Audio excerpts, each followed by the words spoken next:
Friends, welcome to my channel. तो आज हम लोग पढ़ने वाले हैं, अगर आप लोग का सब्जेक्ट यानी आप लोग का सीटेट पेपर सेकेंड ने, आपको पता होगा कि जो पेपर सेकेंड होता है, अगर साइंस से हैं तो आपका साइंस के यानी सेकेंड पेपर जो होता है, अगर साइंस से हैं तो आपके साइंस और मैथ मिला के 60 नंबर के क्वेश्चन आते हैं। अगर एसएसटी से हैं तो उसमें भी 60 नंबर आते हैं। तो आज हम लोग पढ़ने वाले हैं साइंस का ये बिल्कुल ओरिजिनल एनसीईआरटी। अगर आपके पास एनसीईआरटी क्लास 8th की बुक है तो पहला चैप्टर अपने पास उसको खोलिए और देखिए जो जो भी पॉइंट है उसमें जहां से क्वेश्चन बन सकते हैं उन सारे पॉइंट को हम लोग इसमें पढ़ेंगे। तो यहाँ पे देख सकते हैं जो एनसीईआरटी की बुक से ही ये बनाया गया है कि जहाँ एनसीईआरटी में अगर जिस जिस लाइन से क्वेश्चन बन सकता है वो सारा इसमें है। तो हम लोग एक एक करके पढ़ना स्टार्ट करते हैं। उसके बाद जो एनसीईआरटी एग्जाम्पलर है उन क्वेश्चन को भी हम लोग इसी क्लास में करने वाले हैं। तो आप लोग बहुत अच्छे से पढ़िए। और आप लोग को अगर एनसीईआरटी बुक पढ़ने बैठेंगे तो एक चैप्टर को 1 घंटे 2 घंटे लग जाएगा पढ़ने और समझने में, लेकिन इस नोट से पढ़ेंगे तो आप 10 या 20 मिनट में एक चैप्टर कंप्लीट कर लेंगे एनसीईआरटी एग्जाम्पलर सहित। तो आप लोग बुक को भी सामने खोल लीजिए अगर आपके पास बुक है, और इसको भी देखिए, आपको खुद पता चल जाएगा कि बिल्कुल एनसीईआरटी का ही इसमें इंक्लूड किया गया है जहां जहां से क्वेश्चन बन सकता है। तो चलिए हम लोग स्टार्ट करते हैं। यानी पहला चैप्टर क्या है, फसल उत्पादन एवं प्रबंधन। तो इसमें देखिए फसल उत्पादन एवं प्रबंधन क्या होता है। तो जब एक किस्म के पौधे किसी स्थान पर बड़े पैमाने पर उगाए जाते हैं तो उसे फसल कहते हैं। जैसे इतना बड़ा क्षेत्र है तो ये पूरे क्षेत्र में फसल उगा दिया गया है तो हम उसे क्या कहते हैं, फसल कहते हैं। फसल के प्रकार भी कई प्रकार का होता है, जैसे कि एक खरीफ फसल होता है, जायद फसल होता है, रबी फसल होता है। तो हम लोग एक एक करके पढ़ने वाले हैं। तो यहाँ पे आप देख सकते हैं कि जो खरीफ फसल होता है, मॉनसून क्रॉप्स होता है, ये फसल में आप लोग की धान आ जाती है, उसके बाद मक्का आ जाता है, सोयाबीन आ जाएगा, कपास आ जाएगा, मूंगफली आ जाएगा।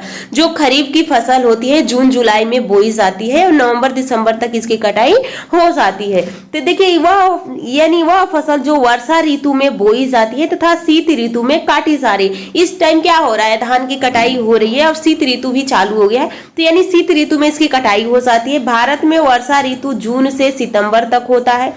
भारत में जो शीत ऋतु अक्टूबर से मार्च तक होता है। खरीफ फसल जून जुलाई में बोया जाता है एवं अक्टूबर नवंबर में काट लिया जाता है।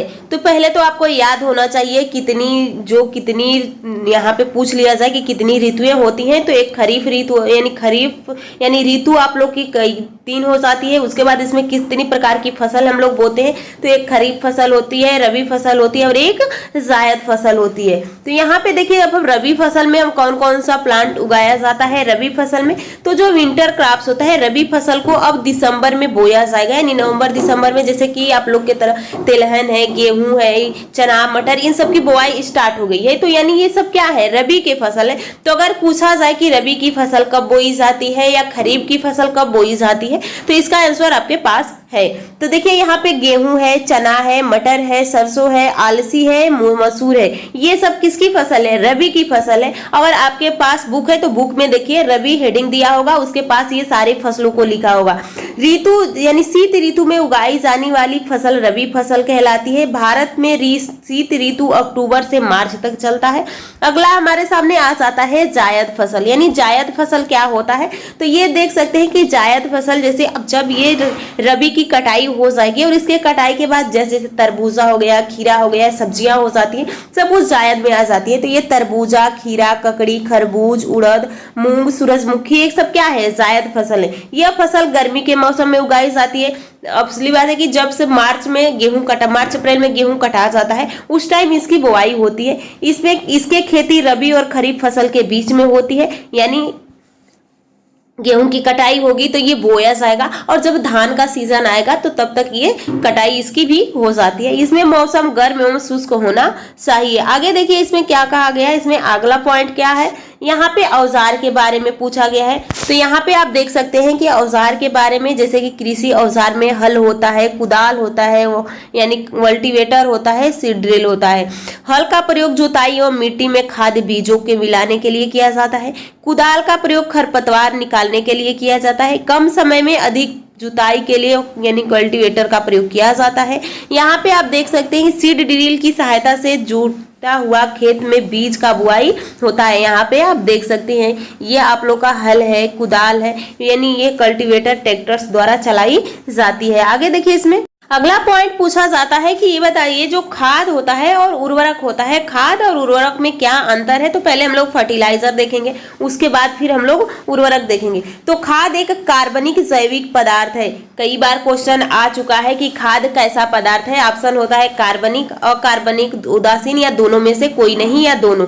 तो आपका ये क्या हो जाएगा, ये कार्बनिक पदार्थ होता है, जंतु अपशिष्ट से प्राप्त होता है। खाद का निर्माण कार्बनिक अपशिष्टों यानी ऑर्गेनिक वेस्ट से के अवायवीय तरीके से यानी किया जाता है। अवायवीय का मतलब कि ऑक्सीजन के अनुपस्थिति में होता है।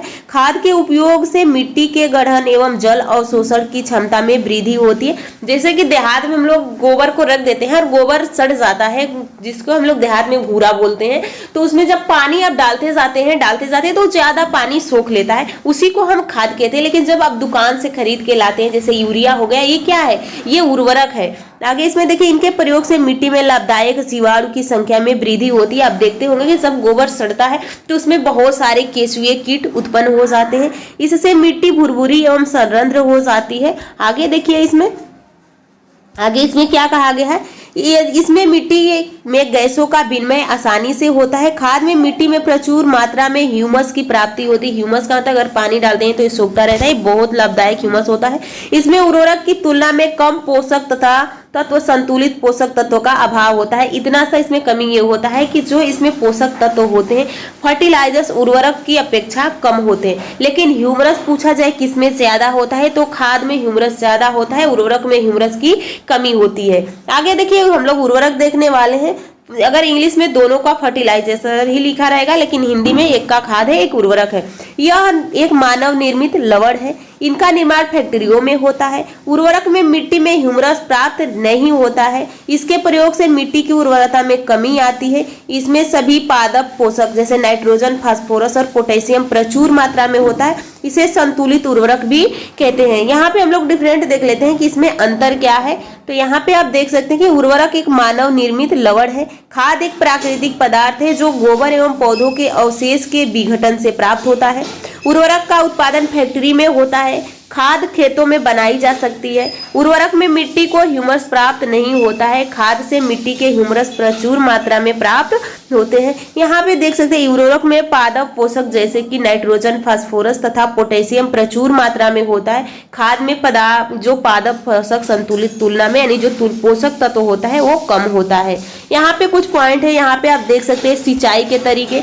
तो सिंचाई में पारंपरिक सिंचाई एक होती है, जहर सिंचाई होती है, भूगर्भ जल होता है, छिड़काव होता है, ड्रिप सिंचाई होती है। पूछा जाए कि किस में जल की कम हानि होती है, तो ड्रिप सिंचाई में बहुत कम पानी लगता है। यहाँ पे आप देख सकते हैं ये है यहाँ पे रोहड़, उसके बाद एक छिड़काव तंत्र है, यहाँ पे ड्रिप तंत्र होता है। ड्रिप तंत्र का मतलब कि जैसे यहाँ पे इस तरह से पौधे उगा दिए गए हैं, इस तरह से सारे पौधे लगे हैं, उसके बाद यहाँ से पाइप बिछा दिया गया और इस पाइप के माध्यम से पानी जा रहा है, तो इस पौधों के पास ही पानी ये ज्यादा रहेगा, तो इसमें पानी की बचत ज्यादा होती है। आगे देखिए ड्रिप से यहाँ पे ड्रिप तंत्र खेतों के खरपतवार हटाने के यानी यहाँ पे कुछ महत्वपूर्ण खेतों में खरपतवार हटाने का क्या कारण, निरोई खरपतवार हटाने से रासायनिक का प्रयोग किया जाता है, तो 2,4-D का किया जाता है। यहाँ पे देखिए यहाँ पे क्या कहा गया है कि किसी मशीन द्वारा फसलों की कटाई के साथ थ्रेसिंग भी किया जाता है, तो हार्वेस्टर के द्वारा। बीजों के बड़े पैमाने पर भंडारण करना क्या कहलाता है, तो साइलो। यहाँ से क्वेश्चन पूछा गया है। अब यहाँ पे आप देख सकते हैं कि ये आप लोग कुछ यहाँ पे इंपॉर्टेंट है जो कि देखना बहुत जरूरी है, क्योंकि यहाँ से भी क्वेश्चन पूछे जा सकते हैं। मछलियों में कौन सा विटामिन पाया जाता है, ए। मछली के कॉड लिवर में कौन सा विटामिन पाया जाता है, डी। भारत में फसलों के ऋतु के आधार पर कितने भागों में बांटा गया है, तो रबी और खरीफ और जायद भी होता है, यहाँ पे 3 हो जाएगा।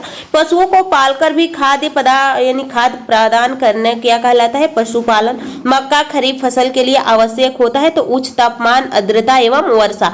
अनाज से भूसी को अलग करना निष्पादन कहलाता है। भारत में मानसून का समय क्या है, तो जून और सितंबर। मृदा को ढीला करना और उलट पुलट करना क्या कहलाता है, जुताई और हल चलाना। अदरक के प्रवर्धन में किसका प्रयोग करते हैं, तो अदरक का हम क्या खाते हैं, तना खाते हैं, हल्दी का तना खाते हैं, जो आलू होता है उसका तना खाते हैं, लेकिन मूली, गाजर ये जड़ है। धान के लिए आवश्यक है अधिक पानी। धान उगाया जाता है तो धान किस सीजन में उगाया जाता है? वर्षा ऋतु में। यहाँ पे देखिए, एक स्थान पर एक ही प्रकार के बड़े पैमाने में उगाए जाने वाले पौधे कहते हैं खेती।